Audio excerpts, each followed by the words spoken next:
Bonjour, on se retrouve aujourd'hui pour parler du célèbre revolver français MR73 qui est souvent décrit, et je pense à juste titre, comme l'un des meilleurs revolvers au monde.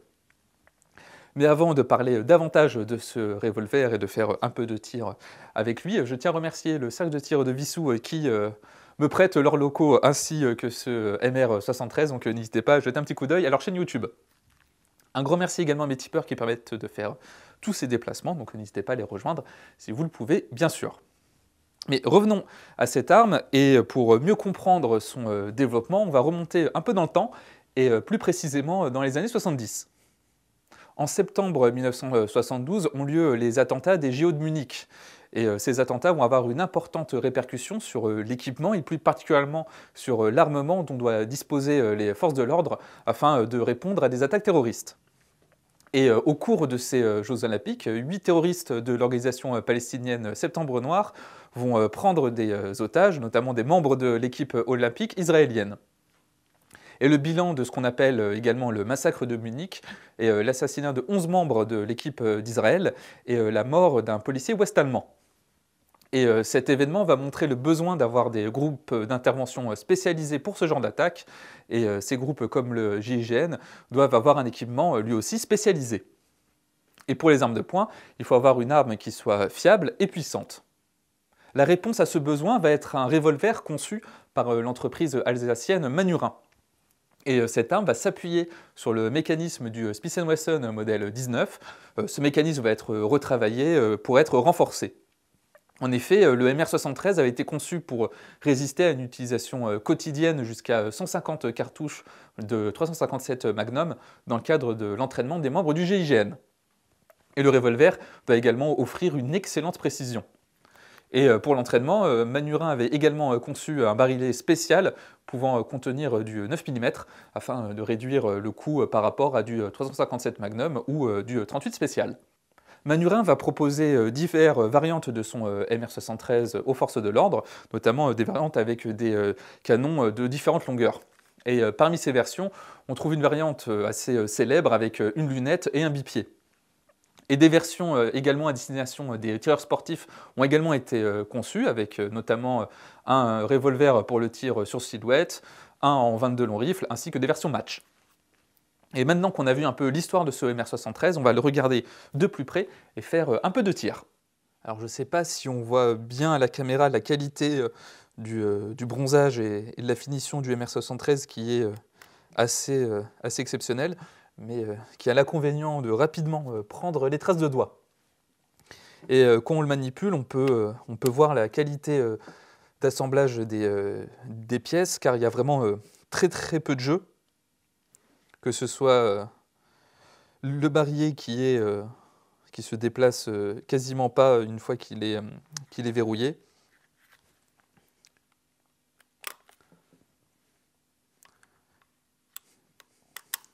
La détente, que ce soit en double action, elle est extrêmement douce, elle est plutôt dure, c'est-à-dire qu'il faut quand même exercer pas mal de pression, mais le mouvement en arrière est extrêmement fluide. Et en simple action, déjà on peut voir le percuteur qui est exposé, et en simple action, il y a vraiment zéro jeu sur la queue de détente. On appuie, et le coup part. Pour ce qui est de l'ergonomie, c'est assez similaire, même identique à un revolver Smith & Wesson. On a notre bouton pour faire sortir le barillet qui est ici, nos 6 chambres et notre éjecteur en étoile. Sur ce modèle-là, comme sur beaucoup de MR73, on va avoir une poignée en caoutchouc Trausch qui est, je trouve, très confortable, surtout pour le tir avec du 357 Magnum, mais il est vrai que c'est un peu moins esthétique que les plaquettes en bois.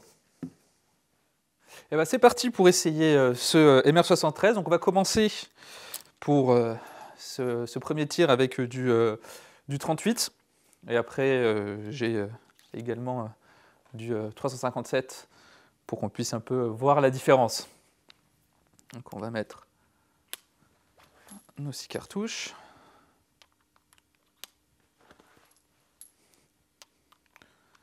Je vais faire les 3 premiers coups en double action et les 3 suivants en simple action.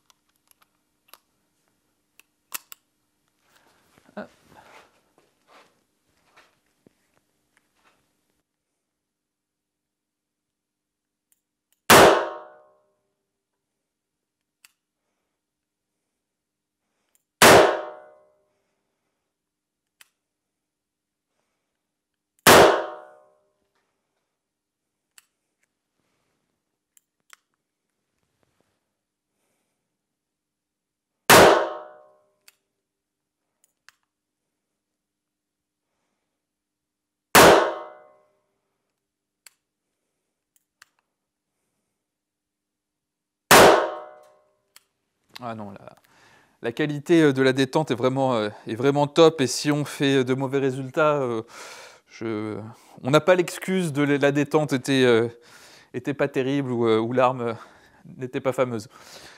Donc super. Hop.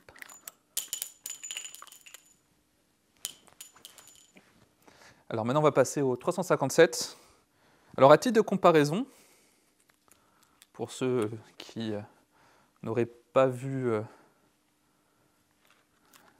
qui ne voient pas la différence entre une cartouche de 357 et une de 38.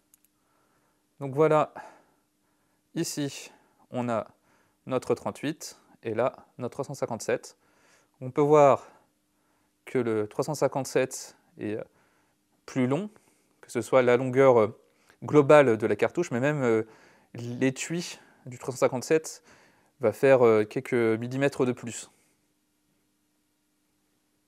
Et on peut voir que c'est des munitions de revolver. On a notre bourrelet à la base de l'étui.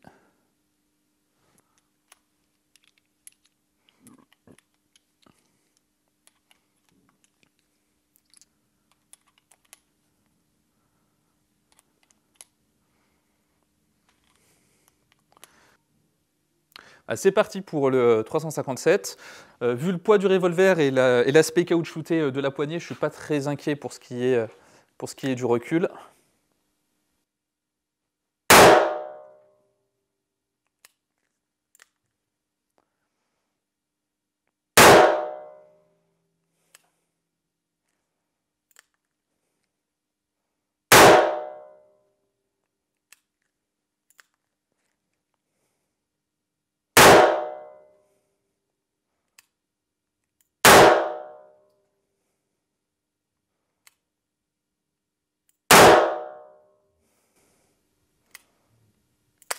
Ah, c'est extra.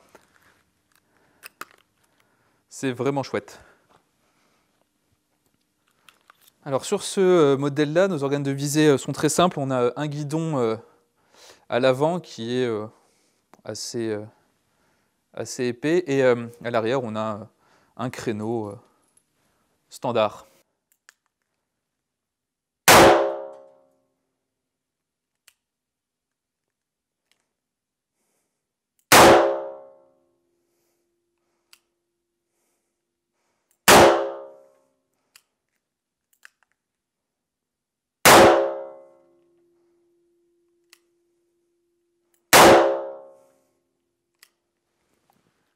J'avais évoqué tout à l'heure le fait que le MR73 était une arme extrêmement fiable. Adrien, toi, tu as eu... c'est le MR73 de ton club, donc il a pu prendre quelques milliers de cartouches, et tu as un avis, ou du moins une expérience qui change un peu de la... Tout à fait. Du coup, quand vous êtes dans un stand de tir, vous tirez beaucoup de cartouches. L'entretien n'est pas fait minutieusement, comme vous pourrez le faire à chaque fin de séance ou autre. Et donc, il s'est avéré que, par rapport à un Smith & Wesson, l'encrassement a fait que le barillet ne tournait plus. Donc, on a vraiment eu le problème où on ne pouvait même plus tirer le chien en arrière, donc armé, pour pouvoir percuter, parce que le barillet ne tournait plus à cause de tout ce qui est calamine ou imbrûlé. Donc, évidemment, démontage du barillet, lubrification, mais ce n'est pas un problème qu'on a eu avec le 686. Et tu penses que c'était parce que c'est le jeu qui est plus faible sur ces revolvers C'est quasi sûr. Non, c'est quasi sûr que c'est parce que c'est mieux ajusté, mieux fabriqué. Okay. Mais c'est toujours un compromis en fait. Mieux fabriqué veut dire moins de jeu. Donc il faut le nettoyer plus souvent qu'un 6,86 ou qu'un modèle 19. En tout cas, mieux le lubrifier, ça c'est sûr et certain. Et après, sur les revolvers sortis de boîte, on a toujours le même problème avec tous les revolvers. C'est-à-dire qu'il y a la lame ressort pour le chien, avec une vis qui fait la tension. Et cette vis se dévisse toujours. Pourquoi? Parce que comme on a une utilisation intensive, que ce soit en 38 ou 357, et ben cette vis se dévisse et après on a des problèmes de percussion. Donc ça, c'est rien de grave. On enlève la vis, on remet de la Loctite, on la visse à fond. Et ça crée une tension au maximum sur la percussion et ça marche très bien. En tout cas, c'est fiable, c'est précis. Mais voilà, l'entretien, en tout cas une utilisation intensive stand de tir, fait que on arrive toujours à avoir des problèmes. Tu veux dire que les revolvers sont pas... C'est pas le mythe comme quoi c'est toujours fiable, il n'y a pas besoin d'entretien, ça fonctionne toujours. Exactement, pour moi c'est un mythe. C'est un mythe parce que mécaniquement à l'intérieur, il faut quand même que ça soit bien lubrifié, bien huilé. Et c'est surtout que c'est ces deux problèmes de nettoyage. Bon, ça c'est récurrent sur toutes les armes, si on ne nettoie pas à un moment il y a un problème. Mais surtout cette vis qui permet la tension au niveau du chien. Si on ne fait pas attention, à un moment ça se dévisse et voilà, ça fait clic et pas pang. Voilà, super, au moins ça a permis un peu de mettre du contexte. Exactement, et de détruire un mythe sur les revolvers, comme quoi c'est... Ça peut s'enrayer. C'est magique. En tout cas, ça peut ne pas fonctionner. C'est mécanique. Merci beaucoup, Adrien. Les MR73 sont souvent considérés parmi les meilleurs revolvers au monde, car ils vont combiner qualité de fabrication, précision et fiabilité. Et ces MR73, ainsi que leur petit frère moins onéreux, le MR88, sont toujours commercialisés aujourd'hui par Chapuis. Et ces revolvers s'exportent également à l'international, notamment aux États-Unis, depuis l'acquisition de l'entreprise par le groupe Beretta. En tout cas, j'espère que cette vidéo vous aura permis d'en savoir un peu plus sur ce célèbre revolver français. Je suis très content d'avoir pu l'essayer, car... initialement, j'avoue, je ne suis pas très revolver, mais je commence un peu à changer d'avis après cette expérience avec ce MR73.